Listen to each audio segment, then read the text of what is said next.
Hello everyone, I'm Lucy Fanger, CEO of On Technology Partners, and I'm proud to be sponsoring our new program, Women STaRs. In each episode, we will spotlight an amazing woman and the struggles and triumphs that she has faced. Then we will reflect and share her insights. Our goal is to engage, entertain, and explore the women stars in our world today. I hope you enjoy. I want to thank you all for listening today. My name is Shanti Harkness, and I'm the Media Manager for On Technology Partners, a woman-owned company addressing cybersecurity and risk. As a woman-owned business for 30 years, we wanted to share the stories of women and the struggles, triumphs, and reflections they face. This is why we started Women STaRs. Today we'll be talking with Dawn Kendrick. Dawn, thank you so much for taking the time to speak with me today. Hi, Shanti. It's my pleasure. Great things that y'all are doing. Thank you. We're excited too. So Dawn, before we begin, just a little icebreaker question. Tell us something that others may not know about you or something exciting about yourself. I was thinking about this earlier, and I don't think a lot of people know that I jumped out of a plane twice. Oh my. After I said the first time I would never do it again, did it again. Both times for stories, because I'm a news reporter. And it was one of my, to this day, all-time favorite stories, a World War II veteran, Howard Greenberg, and his wife, Selma. He called and he said, I want to show you how I can still jump out of a plane. He was a paratrooper. And of course, you know, the Army, no, it was for the anniversary of D-Day. He said, so come on out. We're going to show you. My wife and I will meet you out at this, this place way out in the sticks where people tan usually, right? He did it solo in his 80s, right? And we had a camera on a guy that jumped with him so we could see him all the way down. I'm on the ground with Selma. And as he burst through the clouds, because right when we met them, he was kissing all over her, they're so in love. And he shouted something. I said, oh, Selma, what did he say? And she never took her eyes off of him.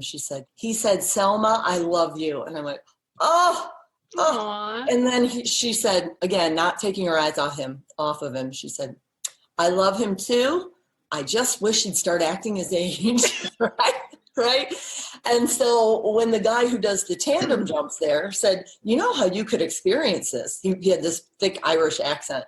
You could do it yourself. And I said, okay, thinking what a great opportunity, what we call a stand-up, in this case, a fall down on TV, And then I'm up in that plane thinking I'm the kid who got booed down off the high dive at the pool because I was afraid to jump. And I'd be up there for 10 minutes and they'd all be saying, just jump, baby, or, right? And I thought, what am I doing? Sometimes when you're thinking about a story, you just do it, right? And I called my dad back in St. Louis. It was a terrible connection. This is years ago on our cell phone out in the sticks. I said, Dad, I just want you to know I'm jumping out of a plane with some Irish guy named Finn. He said, what? A plane with a Finn? I go, Dad, I'm jumping out of a plane with some Irish guy named Finn. And there's a pause. He goes, what's wrong with the plane? I said, exactly. After that, unless there's something wrong with the plane, I'm never jumping out again. It was exhilarating and it was cool to kind of experience what he was doing, but I said never again. And then a few years later, I did it again at the Cleveland Air Show with the Golden Knights. And it was fun, but again, never again. So yes, that's something maybe people didn't know about me that I'm proud of, but I guess I'm officially on the record saying never again, but we'll see. Wow. That is definitely something exciting for sure. It was great. And when you do those stories, those Howard and Selma stayed my friends, Shanti. We've been friends for years. He's passed. I spoke at his funeral, and Selma is just like I couldn't love him more if our same blood ran through our veins, like if they were family, right? And that's the best part of my career, 30 plus years in broadcast news, is the people that you meet. People. It's the best part. That's amazing. Oh, thank you so much for sharing that. So talk to us a little bit more about what you do. You said you're broadcast journalist, where you're currently working, what it's like, how long you've been doing this. Well, we're recording this the end of November. On December 17th, 2020 will be 19 years since my first day on the air in Cleveland. It was at what is now 19 Action News. Or when I was hired, I was basically the first 19 Action News hire, I believe. It was that long ago. All new management had just come in. And since then, I've also worked at Channel 3. And it's what I love, is telling stories, good stories, and brand that I say brand, it was a kind of something that happened, I say by accident, or my new hashtag, divine design, not mine. Ooh. I don't really, right? These stories that popped up because I worked with Special Wish Cleveland quite a bit. Great organization started by a couple, Jason Butert and Eileen. And we just did a story, and I said, you know what, this is the good stuff. And then the next story that was similar, I said, we're going to file that to the good stuff files. And it caught on. People started writing in. It's not like some high-paid consultant decided to, spend a lot of money and we have to do a brand like this. Or it wasn't even like I conceived it. It just sort of happened, right? And those were the stories that I always loved anyway. So now the blessing that was Channel 3 to be able to tell those kinds of stories, that's what I've spent the most recently 4 years at Channel 3. But now what I'm trying to do is find the platform to tell the good stuff stories. There's so many of them in longer form that I feel like they deserve, the newscast, you only have a finite amount of time, for each story, which if you haven't figured out, I can talk. I get paid to talk. The producer would say, you need to cut this down. You get like a minute 45 if you're lucky. And I'm like, just give me 2. I said, listen, I am an artist and words are my paint and y'all are cramping my style. And Chris Ty nailed it. He said, maybe you need to pick a smaller canvas. I'm like, okay, touche. It's true. That's the world of broadcast news. It's a newscast. So now the opportunity, because my contract was not renewed at Channel 3, I didn't see that coming, but the opportunity, and what I would put this advice out there to anyone listening to, immediately my prayer was, okay, Father God, how do we turn the walking papers into my permission slip, right? And I see that permission slip as a wide open canvas to find the platform in which these stories, where I can just open up my arms and soar, right? Instead of tumbling off the cliff that we're going to talk about later in this interview about triumphs and struggles. Figure out the way in which you can turn your walking papers into your permission slip. And I'll say this on the record again, Channel 3 was nothing short of a blessing. It was truly, it was a gift. It was a gift. It wasn't guaranteed to any of us. So to be able to appreciate where you've been and also look forward to where you're going, it's exciting. And I'm grateful. So I don't know. Did that answer your question? I think so. Okay. I think you covered it pretty well. The roots are broadcast journalism since I went to the University of Missouri because I'm from St. Louis. It's often number 1 in the country for broadcast news. And this is my latest stop. I've been here 19 years in Cleveland and I love it. It feels like home. So how did you decide that this was the career path for you, that this is what you wanted to do with your life? Sure. Well, I love to write, always in high school, storytelling. And I think originally I wanted to be, I can still remember, I wanted to be a counselor or a social worker of some sort. And we do the career interest inventories at our high school in St. Louis where you fill in all those circles. And Mrs. Herman, how do I remember that name? It's been so long. She was the guidance counselor. And she said, I kept running up the stairs like, is it in yet? Is it in yet? What? Because I couldn't wait to see what I'm supposed to be. This is a true story too. Finally, it comes in and I'm so excited. And do you want to take one guess at what it was? You've known me for 15 minutes. What do you think? What do you think maybe my career? Oh, gosh. Probably journalism. Something where maybe you speak or write. Yeah. Are you ready for this? Drum roll, please. Farmer. Funeral home director. Funeral home director. I was like, I'm sorry. Can we get a do-over or like our money back or something? Oh my goodness. No, hold on. Let's just see what it says, that you're compassionate and you care about people. Right, exactly why I wanted to be a social worker or some sort of a therapist or help people, right? Mm-hmm. Anyway, and come to find out, I have friends who are funeral home directors, and it takes someone special, and right. But I said, no. And I went home and I told my dad, and he goes, Pumpkin, what about broadcast news? Because he was a St. Louis County judge for years. And so he worked with reporters. And a friend of his has become now my friend forever, sister, friend, mentor, all rolled into one. And she had graduated from the University of Missouri, Lisa Brown, and she was a dynamo, Emmy Award-winning journalist from St. Louis. And we chatted, and she said, I think that, it'd be great for you. And my dad said, go ahead and do your research, figure out where you want to go, and your mom and I will make it happen. So I did my research, and I found Northwestern, the Medill School of Journalism in Illinois, right in Chicago. And my dad, years later, said, okay. And he looked at my mom, he's like, because it's very expensive. It's a good school. And then Lisa Brown said, the University of Missouri, 2 hours down Highway 70 out of St. Louis, is it's a state university in Missouri, University of Missouri, in-state tuition. So I did my research there, found out we had this great gem in our own backyard, and my dad was like, "Thank you," right? And there you go, and the rest is history. I feel super honored to have had that start at a great school, and then just has been a complete blessing. I can't say it enough. The journey that I've been on, it's not easy to get jobs in that field, right? Especially coming out of school, and it's been a great path. That's wonderful. Thank you so much for sharing that. So we know that triumphs don't come without their struggles, right? Right.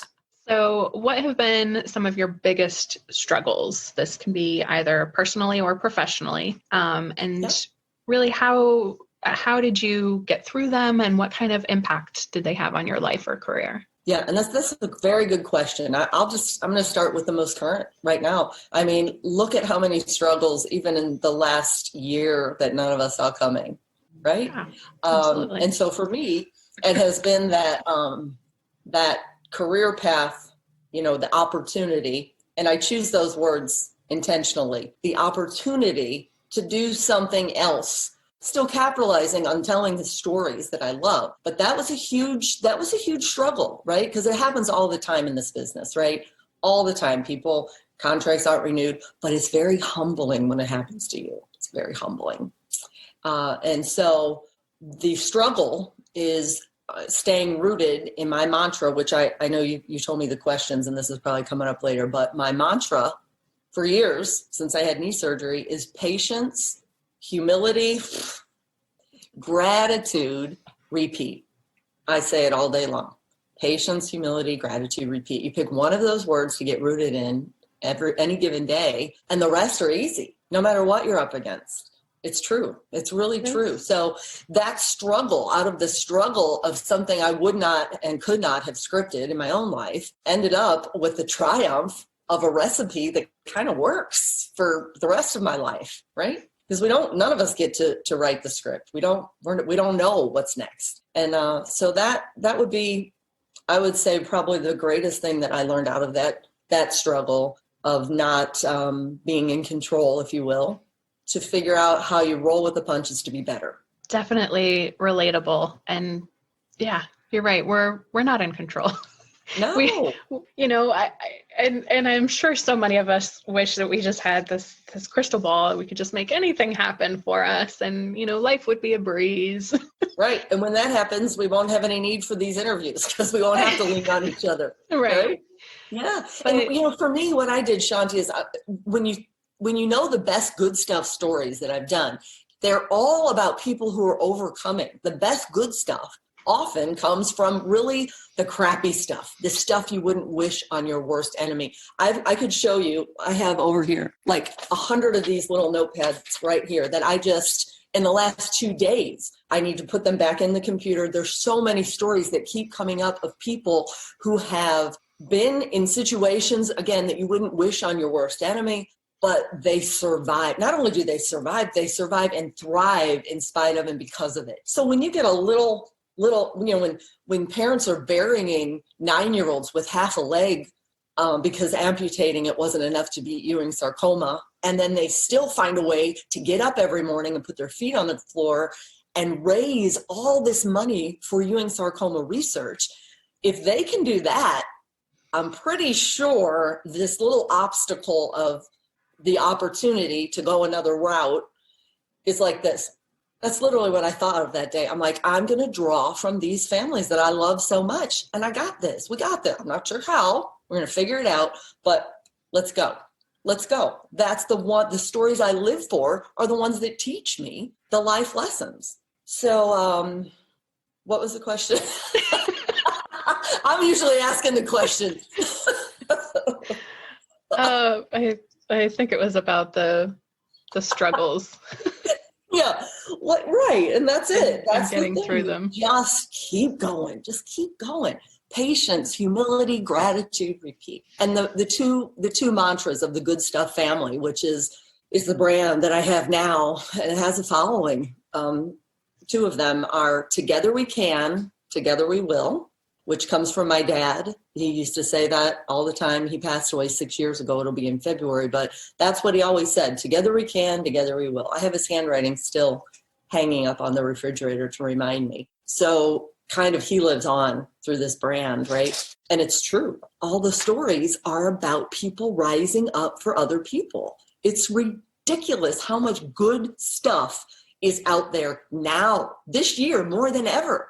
I mean, it blows my mind. And people forget that when you just have the headlines on, right? You forget. Absolutely. Because what we're doing is together we can, together we will at its finest, right? And the other mantra for the Good Stuff family is God weaves, now watch him work.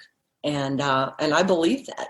I firmly believe that when I know nothing else, I have no other answers, I know that to be true. I've seen it too many times. I mean, the fact that you and I have met today is an example as well, right here.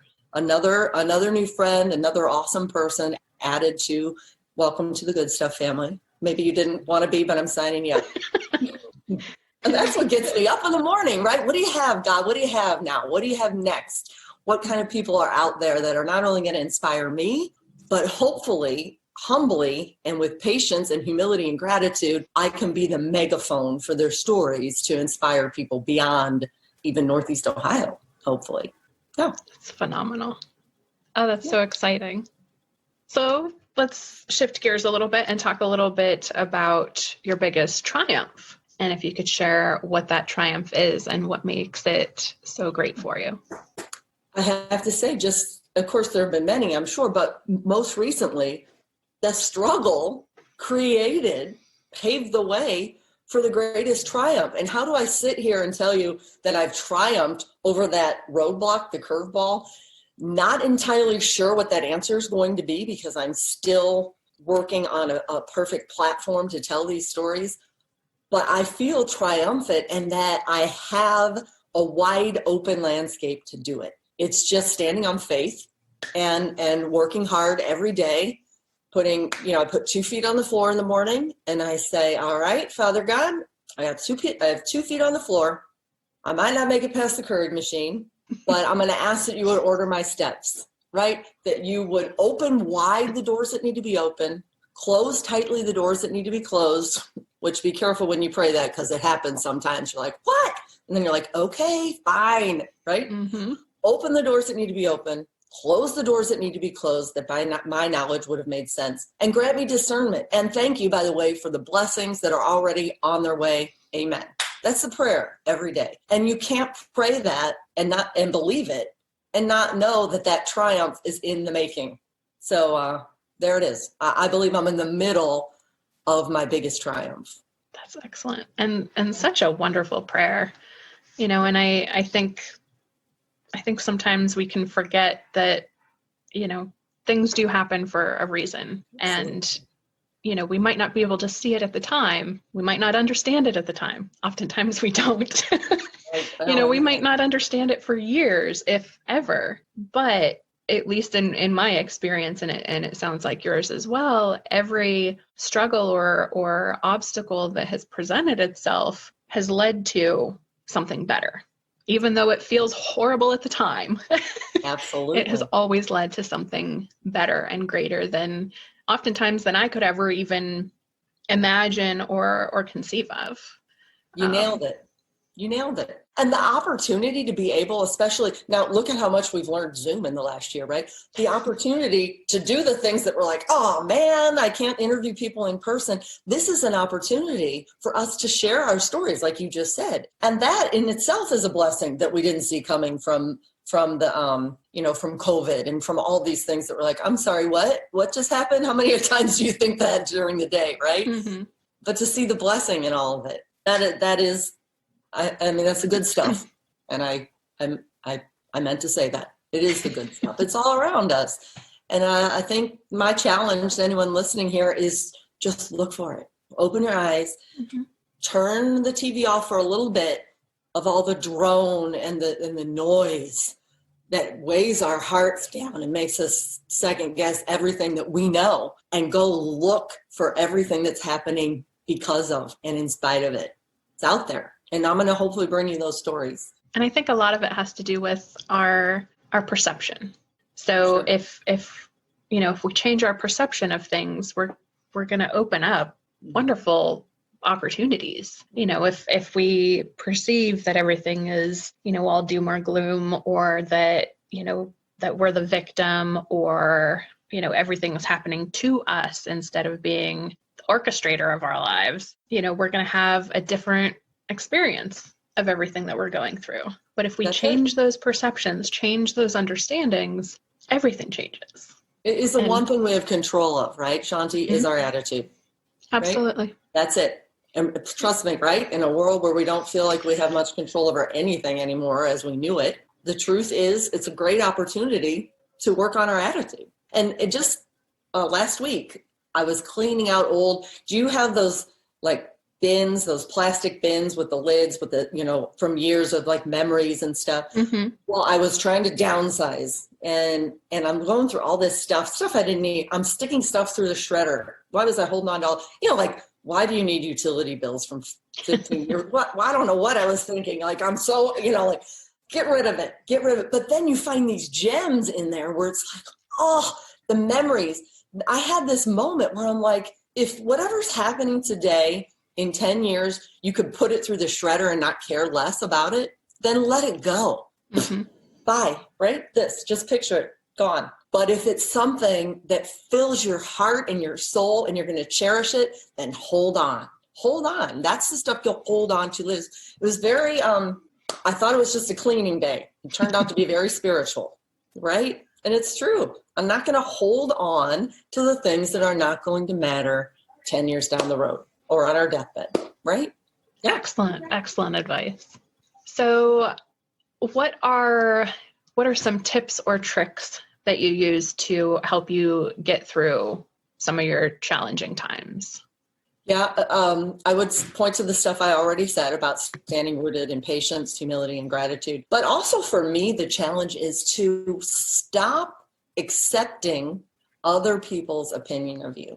Maybe they don't understand why you are a certain way, or make sure that you're acting always out of kindness, which we have to all check ourselves sometimes, right?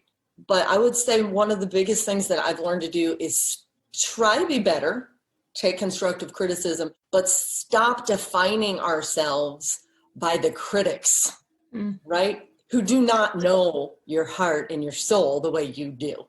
Always open to constructive criticism, for sure. That's a given, but not to be consumed by what everyone thinks. And I'll be honest, in this business, you really put yourself out there. There are lots of nasty people. I mean, really. And Brene Brown, I'm a huge fan of Brene Brown. And it was like a drop the mic moment when I watched her Call to Courage. And she said, and I offer this for anyone watching this now, you might want to grab a pencil because I couldn't write fast enough. I kept rewinding, She said, vulnerability is not weakness. Vulnerability is not weakness. It's the way in which anyone who's proven courageous got there. Drop the mic. Mm-hmm. Think about it. You can't anyone who we celebrate as being courageous had to get there somehow by proving that they were. Right? And it comes from vulnerability. So that's when you asked at the beginning of this question, like some tricks that I've learned to always embrace the vulnerability. Embrace it. See it as like the purpose through the pain, if you will, right? Embrace it. And when you want to talk about vulnerability, this is when I do speeches, I say, okay, so I just told you I'm going to embrace the vulnerability. I say, how's this for vulnerability? And I showed a story that we did on this Santa who he's out of Middlefield, Ohio, but he's amazing with the work he does with these sick kids. And I can send you the links to these stories if there's a way you can get them to your listeners or your viewers. But just one of the greatest stories, right, that I've ever done, because again, he's helping these sick kids to have a Christmas, sometimes because they're not going to make it till the next Christmas, right? But when you have a story like that and it's powerful, and in my speeches I show it, and then I come back and I say, now, how many of you, when you wanted to stand up and cheer for Santa, were also thinking, what is going on with Dawn's hair? Because the truth was, Shanti, if you see it, even I'm like, what? It was a bad time. And I say this when I do my speech, something was going on. My hair was like, the hairstylist was trying to keep up. It was like, it was just breaking off. Who knows? It could have been hormones or stress. I don't know, but it was happening, right? And you don't get to hide when you're on TV every day. You're like, all right, here I am. Hopefully no one notices. Well, one woman did notice, and she wrote in, and I quote, how in the world does Channel 3 allow Dawn Kendrick on the air like that? I was like, ouch, ouch. Everyone I know feels the same way, she said. Oh my gosh, right? And so to be able I wanted to write her back and say, I'm hoping that before you ever do that again to somebody, that maybe you might consider where we're coming from, and maybe what's at play. And by the way, did you notice there's a great guy who's doing great things for sick kids, right? Mm-hmm. So, being rooted again in humility and embracing the vulnerability makes moments like that. Bye-bye. Bye-bye. It's hair, for Pete's sake. If you learn anything from my stories of these kids who die bald, hair is the least of anyone's worries, right? Mm-hmm. So, and then again, even to sit here and tell you, I'm aware that had she not been nasty, I don't have this great story to tell that hopefully is making other people think, oh yeah, right. A, maybe I shouldn't be so nasty, or B, maybe I shouldn't absorb the nastiness of others and be confident that the work that I'm doing, in my case, telling good stories about good stuff, people rising up, counts. That's what matters. And bye-bye to all the rest of the garbage and the noise and the nonsense. I love that. Just keeping the focus on what really matters and not letting others bring you down. Again, it's what we have control over. That's on them. If they can't see the joy and the wonderfulness in that, then that's right. Just brush them off like you were doing. Right, and to be at a point when you can say, all right, bring it, mm-hmm. bring it, right? I got this, like you have your super reflectors on. But again, you have to be confident in yourself, confident in your vulnerability, knowing that the best is yet to come. I believe it. And that is definitely a phenomenal strength. Absolutely. Yeah. Not a weakness, like you said. It's like working out. You have to practice that gratitude muscle, the humility muscle, mm-hmm. the patience muscle. Oh, yes. Especially right? That patience. Right. Yes. I'm telling you, those three words are so intertwined because practicing any one makes the others easier. Go through it later in your head. Absolutely. Choose one or the other. It really is. It's a pretty good recipe. It's an excellent recipe. Absolutely. So Dawn, as women, obviously we struggle a multitude of different things. There's career and family, household responsibilities, sometimes illness or caregiving. How do you maintain a work-life balance? And what do you think that employers could do to be more supportive of that balance?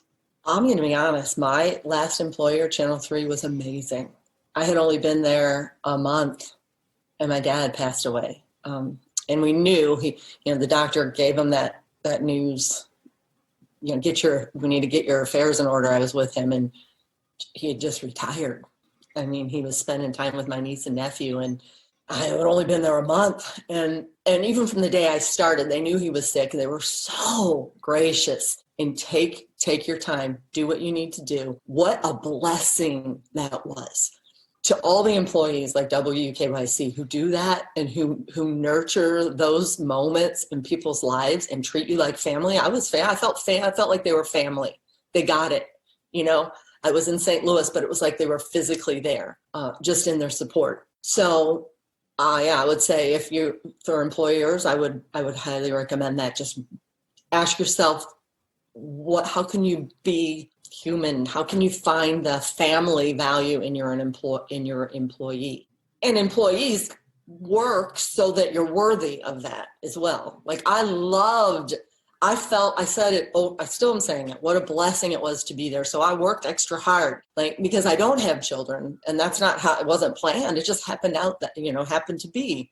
So that was it really was my family. Like I loved working off the clock and networking and emceeing events. And often I would be a few hours before I would go into work. I would be, in fact, the day that I went in and found out my contract wasn't being renewed, I had just come from a single mom in her 30s who was getting chemo. And I went to her session and did like a Facebook Live because it was this time of year, Shanti, because she was one of the people that the Meadows Turkey Bowl out of Medina, which is an amazing organization with such fabric right now. There's so much added even in the last year. Mike Meadows' own son within the last year, Pete Meadows, diagnosed with a brain tumor. And here's this group that raises all this money for like that single mom that I met with, cash that goes right into their pockets. It's the best grassroots good stuff, a perfect example. And so I went to meet her because, on Thanksgiving, I was going to be doing a story. So I wanted to kind of get a feel for her. And I would do that because I loved my job. But maybe here's some advice for people watching too. Okay, here we go. We talk about advice for employers. Also, make sure, employees, that you don't let your career define you. Don't let it complete you. It should complement you. And I think what happened was I had allowed it to complete me. And then when that other side decides differently, then you're like, I'm sorry, what just happened? Right? But I don't apologize for it. I'm proud that I was like in it, heart and soul. And things happen. Look, they had to go a different direction. It's fine. It's fine. But yes, that would be my advice for employers and employees. Respect each other, work hard for each other. Do not allow each other to complete you. Excellent advice. And when we talk about roll with the punches, I'm going to plug my computer in. So give me 10 seconds. I see the battery's going low. See? Things happen. Hold on. Okay. 1 moment, please. Yeah. I always say 1 moment, please. And then I'm like, who is that girl and how much does she get paid? Because I can do that. 1 moment, please. Okay. I think we're going to be golden. Okay. I'm glad that happened, actually, because that's to my point. Exactly, right? Things happen. Mm-hmm. And you could also be more prepared. But I was working on this morning and I forgot when I called. All right, we're good. We're in. All right. Okay. So, Dawn, our next question is, how do you define success for yourself? And do you have any tips or habits that help you be successful? And I think I might already know the answer to that last part. Yes. The way I define success, it's simple. Can you put your head on the pillow at night and know that you left the world a better place for having been present that morning, that day, for putting your feet on the floor in the morning and doing your best, whether it was what you expected, if you did your very best and you improved the lives of someone or highlighted someone's life who then can inspire someone else. For me, that's my personal kind of my success gauge. Then it's a good, and not every day is going to be like that. But again, my dad, the together we can, together we will dad, used to say, you know what, Pumpkin? This is what he said. No matter where you are, what you're doing, or who you're with, if you put your head on the pillow more nights than not with a smile, we're happy. Boom, drop the mic. That's it. And if you're watching this, whatever you're grinding through every day, are you going to bed with a smile? And if not, you know what? Turn walking papers into your permission slip. Turn the opportunity, because look, no one's getting any younger. You and I are older since we started this. You probably think you feel a lot older. Right? But come on, let's go already, right? That's Bob Goff I'm a huge fan of his as well. If you're able to listen to him, what great advice he has. He was an attorney. He had his own law firm, I think, and he just quit one day. He said, I'm not happy doing this. And now he tells these stories. He has all these followers where he encourages and uplifts and empowers people. And he's so happy because he just did it. And his advice, if I could give more advice through him as well, is to find the people and the organizations that are adjacent to your hopes and your dreams, adjacent to your heart's calling, right? And Ken Fanger and Lucy Fanger, who started this, right? Ken has been a huge, huge inspiration for me in basically saying that same thing, like, well, keep it simple and find the people who want to jump on board with you. That's really good advice. And so, yes, go to bed with a smile on your face. If you're not, figure out how to do it. And the advice is find the people, surround yourself with the people who believe in you, who do things better than you. Like, I don't do a whole lot I'm a writer. I'm a storyteller. And nowadays you have to be expert in everything else, in social media and all of that, which I'm learning. But yes, be willing to evolve, but don't be afraid to pull those people in who believe in you. There it is. That's my advice. And I got Excellent. It from other people, giving credit where credit is due. The people who believe in me, and I'm grateful. There you go. There's the grateful. Patience, humility, gratitude. So would you say that that's the best advice that you've ever received, or is there something else that... No, for sure. I thought of that earlier, when you gave me the questions. For sure. Absolutely. Again, Brene Brown and Bob Goff and Ken Fanger. Look at that, right? It's true. It's just true. Vulnerability is not weakness. It's the way in which anyone who's proven courageous got there. Look for people who believe in you, who are adjacent to your hopes and dreams, and lean, Ken Fanger, lean on those people already in your tribe. 19 years in Cleveland as a reporter, I have a huge extended family, right? So most of which are more confident in me than I was. So that's my advice. Try to see yourself the way others see you. I'm giving myself that advice as we speak right now, as I get ready to take on the rest of the day. Excellent advice. Thank you. So now we come to the reflections. Take a moment and reflect on something that you wish you would have known sooner in life and share that. For sure. To be more confident. I think people assume because you're on TV and you're in people's living rooms, you're supremely confident. Not the case at all. Every day wondering, am I good enough? Am I smart enough? Am I evolving enough?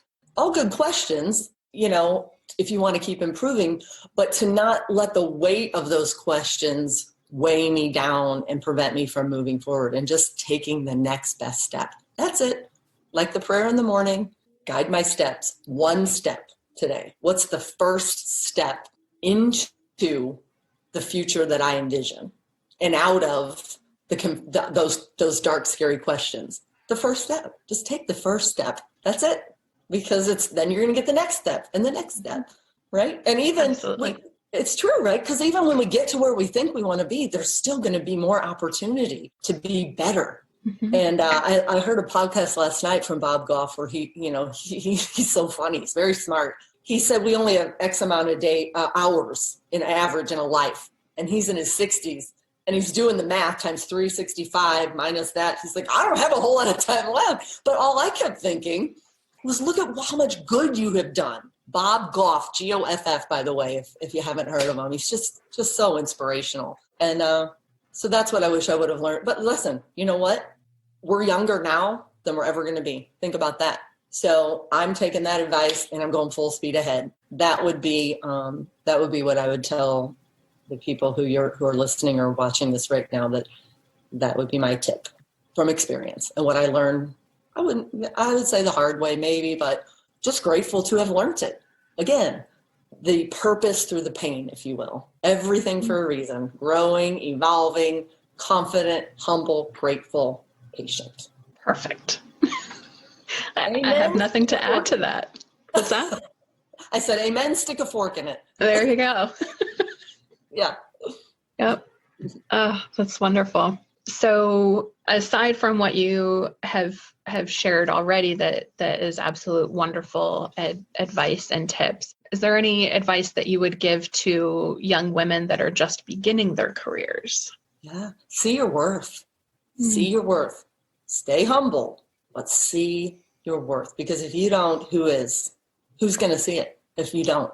That would be my advice. Excellent advice.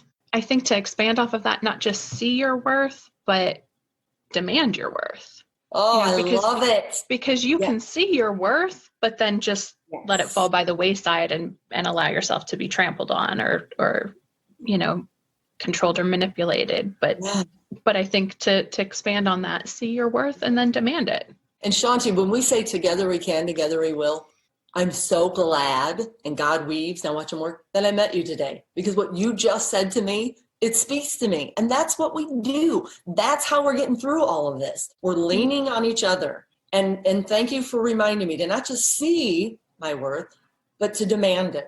And stay humble. We want to make sure we say that, not, but yeah, I'm doing good things. I'm trying to do good things. I see my worth. I'd love for you to see it. And I'm going to demand that you respect me the way. I love that. See? Thank you. Thank you for that. Good stuff. Good stuff. It is good stuff. It's great stuff. Yeah. So Dawn, if somebody wanted to get in contact with you, how would they get in touch with you? You could email me at dawn@thegoodsstuffamily.com. And we have YouTube or on Facebook, Good Stuff. The Good Stuff by Dawn Kendrick is Facebook. Dawn Kendrick TV3 is Twitter. And Instagram is The Good Stuff by Dawn Kendrick as well. And I would love, if you've been listening to this and you're thinking of people who are good stuff and are rising up, send them my way. Honestly, because I have a big interview, prayers up, please, on Monday. That could be a phenomenal platform. And so the last couple of days, I've been just jotting things down that come to me of stories that are as of yet untold that are so good. So if you have any of them, send them my way because I'm confident that there will be an amazing platform to get them told soon. So and if you're already doing great things out there and you are the good stuff, I say welcome to the family. Excellent. Hopefully our listeners will send any information your way related to that. Get those stories told. Amen. Wonderful. Dawn, it has been an absolute privilege speaking with you. Thank you again so much for taking the time. I want to thank you. Really, my pleasure. Mwah. New friendship right here. Absolutely. Thanks again, Shanti. Absolutely. So On Technology Partners wants to thank you for joining us on this episode of Women STaRs. If you'd like to nominate a businesswoman to be interviewed for Women STaRs, please email their contact information and your reason for nominating them to stars@ontechpartners.com. My name is Shanti Harkness. Until next time, have a wonderful day. Thank you for joining us on today's journey. Remember, you are all Women STaRs. If you wish to learn more about our Women STaRs program or want to be a guest on our show, contact us at stars@ontechpartners.com. And thank you to On Technology Partners for helping me make this program a reality. Remember, we at On Technology Partners want to help you protect your team from hackers. To learn more about our cybersecurity services, go to ontechnologypartners.com.